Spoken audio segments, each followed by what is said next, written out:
My parents gave my $75,000 college fund, which Grandpa left for me, to my sister, who they always favor for her business. I took them to court and got kicked out of the house. But now everyone knows the truth, and my parents are facing the consequences. I'm an 18-year-old girl, and life hasn't been easy for me, especially because of my narcissistic parents and their favorite child, my older sister Mandy, who's 24. Ever since I can remember, my parents have always favored Mandy, leaving me feeling like I didn't matter. Mandy wasn't mean to me, but she was always clever about getting what she wanted from our parents. I can't blame her entirely, it's how our parents raised us. Being their firstborn, Mandy held a special place in their hearts, while I often felt overlooked. It's okay for parents to have a favorite, but not when it makes the other child feel unloved. Sadly, that's how it was for me. I felt like I didn't belong in my own home. I often ended up wearing my sister's old clothes because they were still in good shape, and it seemed wasteful to buy new ones. Same went for toys. I played with my sister's hand-me-downs because there was no need for new ones.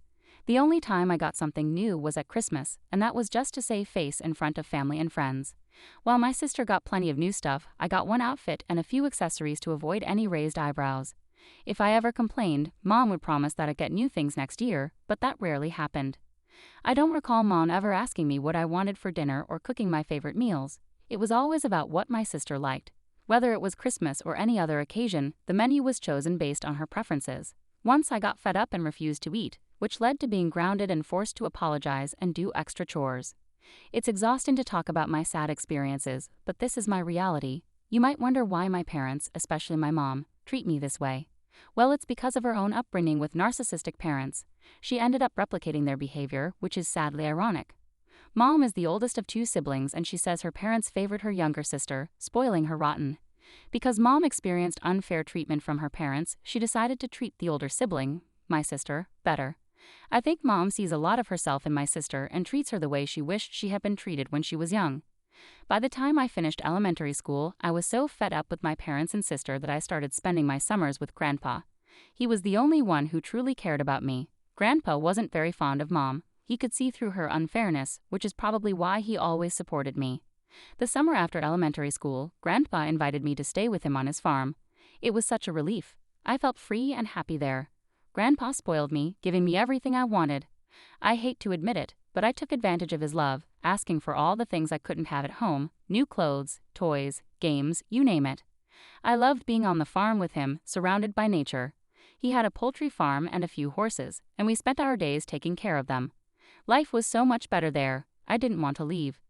When it was time for high school, I insisted on going to a school near my grandpa's place so I could live with him. Surprisingly, my parents were more than happy to let me go. So starting from freshman year, I stayed with Grandpa. It was good for both of us. He was getting older and needed some help, and I needed to get away from my toxic family. I was in my junior year of high school when Grandpa got sick. Maybe he knew his time was coming, so he called everyone together and talked about his will. He left his farm and stable to my 2 uncles. He gave my dad $150,000 in cash savings, with $75,000 of that meant for me to use for college. He made me promise to finish my education. Mom wasn't happy because others got property, while Dad got cash. But Grandpa reminded her that Dad had already received his share of the property and sold it to pay off his debts and start a business. Just as I started my senior year of high school, my grandpa passed away, and it was the saddest day of my life. Suddenly, I had no one to rely on, so I had to move back in with my parents. It wasn't a pleasant situation for any of us. As my graduation approached, I needed the $75,000 my grandpa had left me for college. But whenever I asked my parents about it, they avoided the topic or made excuses. Finally, when I pressed them, they dropped a bombshell. They had given the money to my sister for her business. I was shocked and angry. That money was supposed to be for my education. They tried to brush it off, saying I could wait a year because I was too young for college. But that didn't make sense to me when my classmates were already getting into colleges at the same age. When they couldn't talk me down, they begged for a year to come up with the tuition money. But I couldn't understand why my sister couldn't wait for her business to start. I couldn't afford to waste a year. Now I'm wondering what options I have to get back the money they promised me. Any suggestions? Update 1. A lot's been going on lately. My parents told me to wait another year for the money Grandpa left me. I didn't agree, so I kept asking. They got really mad and called me names, saying I'm selfish. It feels like they're trying to make me doubt myself. And to make things worse, my sister Mandy is telling everyone I'm jealous of her business and just want money from her. I got really angry when my cousin told me what Mandy's been saying. I told Mom that if they don't give me my money, I'll tell everyone they're going against Grandpa's wishes and giving my college money to Mandy, who doesn't need it. Mom got really mad and said, "Are you really going to stoop that low? You should start paying rent and buying your own food. Think about all the money we've spent on you for 18 years. We're even now." I couldn't believe it. They're still taking care of my older sister, who's 24, divorced, and has a child, but they won't give me the money Grandpa left me. It's not fair. I always did well in school, but my parents never seemed proud of me. Meanwhile, my sister, the golden child, caused them a lot of trouble, but they always had her back. Let me tell you about my sister. While I was living with Grandpa, she got pregnant by her boyfriend. When she found out, it was too late for her to do anything about it. She had to tell our parents, who were disappointed but didn't have many options. Mom, who's a conservative Christian, insisted they get married. Neither of them really wanted to, but Mom didn't leave much choice for my sister. Her boyfriend wasn't exactly responsible and didn't want to get married or take care of the baby. But my parents made sure he did his part. After the baby was born, though, he left my sister and the baby. My parents tried to make him stay, but he had evidence that my sister was mistreating him mentally. He used this to get a divorce. So my parents had to bring my sister back home with her baby. Since Grandpa passed away, my parents have been taking care of Mandy and her child. But when I came back home, I realized it was mostly Mom who was looking after the kid because Mandy was hardly ever around. Sometimes Dad would get really mad at Mandy for leaving her child for Mom to take care of. But Mom always defended her, saying Mandy was busy looking for a job, even though that wasn't true. I saw her hanging out in cafes and parks with guys instead of working. She dropped out of school, so it's been hard for her to find a good job. But you know what? I couldn't care less. Even after failing to find a job, she still insisted Mom give her money to start her own business. And despite all this, my parents still supported her and gave her the money without even asking me. Until I posted here, I didn't know what options I had to get my money back besides asking them. So the next time I asked for it, and they refused, I told them I would sue them for going against Grandpa's wishes. That really scared them. They realized I wasn't the same girl they could take advantage of anymore. After coming back from Grandpa's, I started standing up to my parents' unfair treatment. When I told them I'd sue them for the money, they freaked out. They couldn't believe I was standing up to them. I wasn't the same easy-to-manipulate girl anymore. Mom started listing all the money they spent on me over the years, including school fees and Christmas clothes. She tried to make it seem like I owed them $200,000 instead of just asking for the $75,000 Grandpa left me. I got into a big argument with Mom and stormed out of the house. I went to my grandpa's house, where my uncle now lived, and asked for Grandpa's diary. I found his lawyer's number and called him, explaining the situation. He reassured me that I was entitled to the $75,000 and that he'd make sure everyone got what they were supposed to from Grandpa's will. He said he'd send an official notice to my parents to give me the money, and if they didn't, I could sue them. It was such a relief to have someone on my side. But I'm worried about how my parents will react when they get the notice. Who knows what they'll do to me? Update 2. Things are getting tough. I knew my parents would kick me out once they got the notice from the lawyer, and they did. My mom yelled at me, called me names, and threw my stuff out of the house. It was like they were waiting for the chance to get rid of me. She said I was like a snake they'd been feeding, planning to turn on them. I yelled back that they left me no choice. I can't risk my future because of their selfishness. The lawyer gave them a month to respond to the notice, but they're about to miss the deadline. I don't think they're taking it seriously because my sister called and threatened me, saying they won't give me a cent, and that I can't do anything about it since I don't have the money to sue them. I didn't let her know my plans. I just listened and hung up when I couldn't take it anymore. I told my lawyer, and he assured me we can sue them if they don't respond by next week. Update 3. Things got even worse after I sued my parents. I didn't want to take legal action against them, but they didn't leave me any choice. I thought the notice from the lawyer would make them comply with Grandpa's will, but they ignored it. When I went home to talk to them about it, they ganged up on me and started yelling and throwing things. My mom even broke some of my stuff right in front of me. I was hoping to sort things out without going to court, but it seemed like they wanted a fight. So I went back to my lawyer and told him to go ahead with the lawsuit. He agreed, and when my parents got the court order, they freaked out. My dad even called me, saying we could work things out without getting lawyers involved. But after how they treated me, I wasn't going to back down. I went home again to try to talk, but they just got even more hostile. So now they've forced me to go the legal route. I'm not backing down now, they have to follow the law. During the court hearings, Dad was ordered to pay me the $75,000 as per Grandpa's will. But when he showed his bank statement, it was clear he didn't have that much money. He offered to pay me $10,000 each month instead. However, my lawyer argued that this wouldn't cover my college tuition and other expenses. So the judge ruled that Dad had to cover my tuition, accommodation, and food expenses up to a minimum of $75,000. If my expenses went over that amount, I'd have to cover the rest. And if my expenses were less than $75,000, Dad would have to pay the difference. I wasn't thrilled about still relying on Dad for money, but I didn't have much choice. He genuinely didn't have $75,000 to give me up front. I resisted this compromise, but Dad pleaded with me and promised he wouldn't miss a payment, so I agreed. But I made it clear that if they caused any trouble in the future, I wouldn't hesitate to take legal action again and demand compensation for the emotional stress they put me through. It's tough dealing with the betrayal from Mom and Mandy. Mandy's been spreading rumors about me, saying I've caused my parents a lot of stress and brought shame to the family by taking them to court. The irony is glaring. There wasn't any shame when Mandy got pregnant, but apparently, asking for my own money is shameful. But you know what? I've had enough of caring about what they think. They've labeled me the black sheep, and you know what? I'm okay with that now. Congratulations on graduating with top grades and starting your new life in college. It's great to hear that your dad showed up for your convocation and even said he was proud of you. It's taken a long time for him to realize your worth, but it's a step in the right direction. You've made some big changes, quitting your job at the cafe and moving into your college dorm. The money from your dad covers your tuition, accommodation, and food, which is a big relief. But you're also taking charge of your own finances, working part-time, and giving math lessons to your classmates.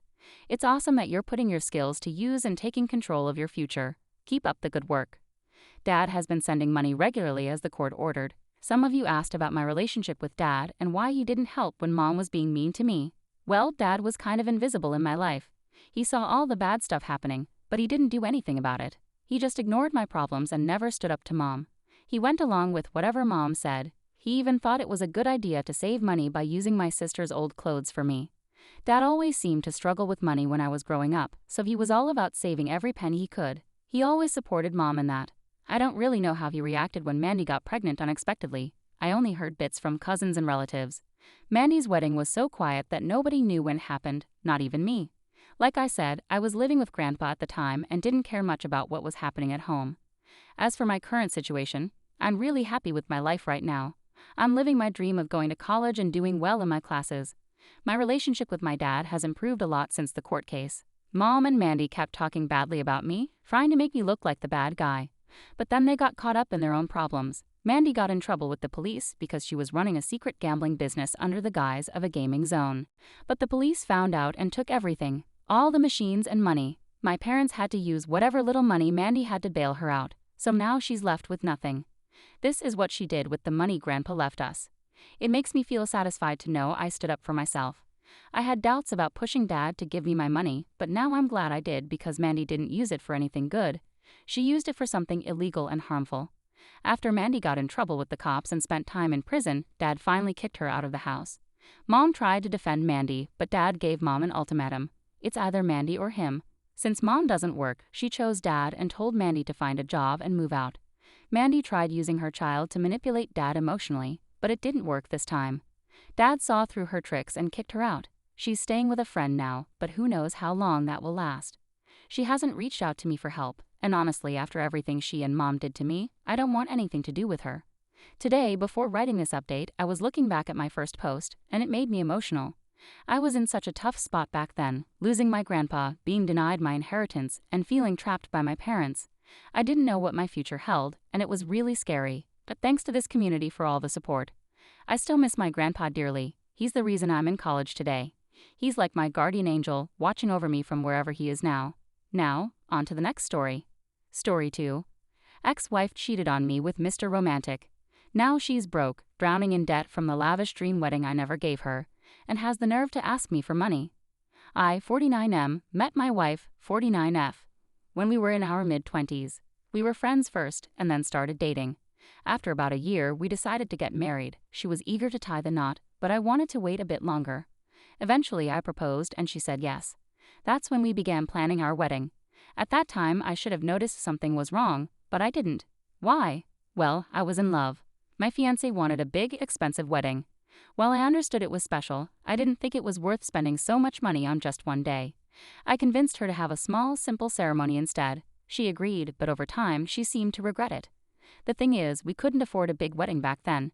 I suggested that we could have a big ceremony later if we renewed our vows. She seemed happy with that, but I always felt like she was holding a grudge about it. Was I the most romantic guy? Probably not, but I did try to keep the romance alive by doing little things for my wife over the years. When we got married, she knew this about me. We didn't have kids, so there wasn't that added pressure on our relationship. As the years went by, our marriage started to feel dull. When we were in our 40s, I decided to plan a romantic night out to spice things up. I even asked my sister for advice because I wasn't great at being romantic. But the night didn't go as planned. My wife didn't come home, and when she did, she said she stayed at a friend's house because they'd been drinking. I believed her and didn't think much of it. The next night, I tried to have another romantic evening with my wife.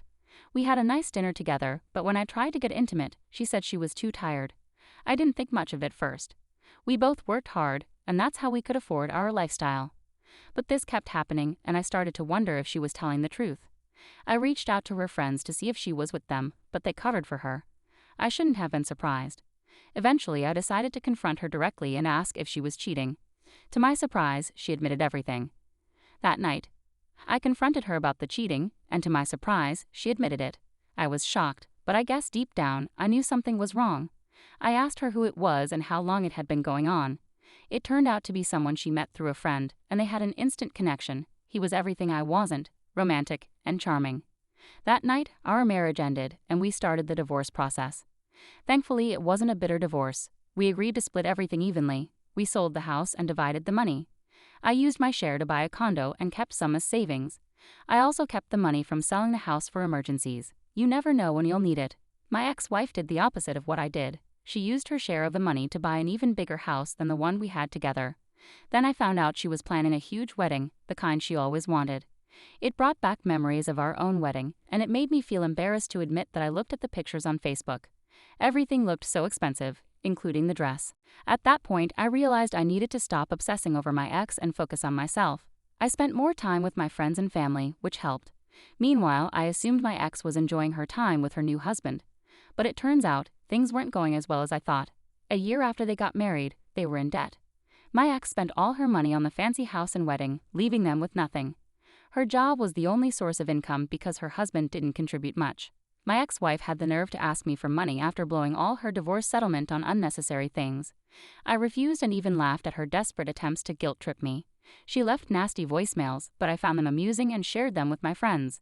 I blocked her number because I was done with her. She cheated and chose to be with someone else, so she should deal with the consequences. If she had managed her money better, she wouldn't be in this situation. Most of my family and friends were glad to see her go. Whether they ever truly liked her or just pretended for my sake didn't matter anymore. She's part of my past, and that's where she'll stay.